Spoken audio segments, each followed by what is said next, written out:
તો મિત્રો આજે તો કારખાનામાંથી નીકળીને પહોંચી ગયા હતા જ રવિરાજ હોટલમાં જમવા માટે. चलिए शुरू करते हैं. તો મિત્રો કારખાનામાંથી નીકળીને તો પહેલાં પહોંચી ગયા હતા આગમમાં. આગમમાંથી નીકળીને પહોંચી ગયા સીધા વિરંગામમાં.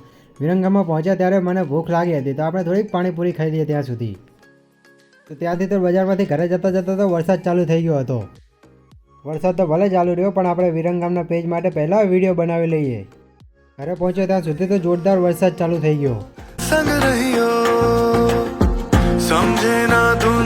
વિરંગામાં તો એટલો બધો વરસાદ પડ્યો ને કે તમે જાતે જ જોઈ લો.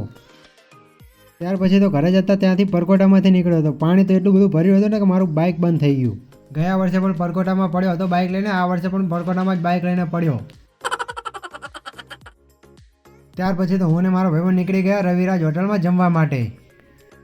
હોટલે પહોંચીને તો હોટલના માલિક કુલદીપભાઈ કાઠીએ અમને સ્પેશિયલ ટેબલ ઓફર કર્યું હતું. હું વિરંગામાં ગમે ત્યાં જઉં એટલે આ બે ભાઈબંધોને મારે હારે જ રાખવા પડે, નકર મારા બેટા ખોટું લાગી જાય.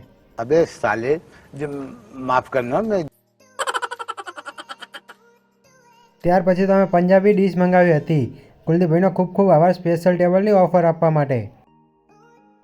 તમે લોકો જલ્દીથી બંને આવીને ફોલો કરી લેજો, ત્યાં સુધી હું જમી લઉં. જે લોકો વિરંગામની રવિરાજ હોટલમાં જમવા ના ગયા હોય તો એકવાર જરૂરથી વિઝિટ કરી લેજો.